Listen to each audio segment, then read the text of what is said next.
This is the stupidest drawing ever, but it's a funnel. Have you seen me draw this before?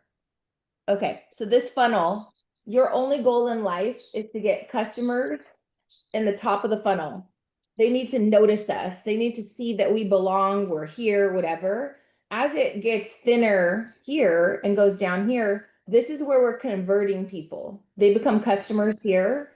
And then down here is where they become like lifetime customers. We got to keep marketing to them, keep making them feel special, right? So we forget so many steps in this funnel process.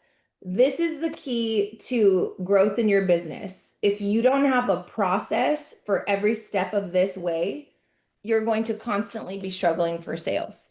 So the first thing I want you to think of every day when you're thinking like, what should I focus on today? It should be TOFU, top of funnel. Just tell yourself every day. Janelle said, I gotta eat the tofu. Tofu's gross, but guess what? If you don't focus on who's coming into the top of your funnel, you have no customers to close. And if you think about how to get the customers from point A, which is outside of the funnel, into to even notice you, that's your work every day. But we focus on all this other stuff, right? So focusing on Pinterest would be your point B.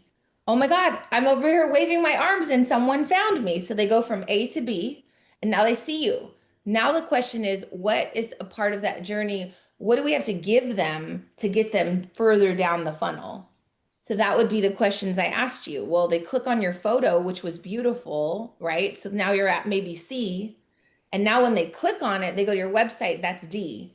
If it just says, place your order, here's how much they are, you lost me. We stopped at D. Get what I'm saying?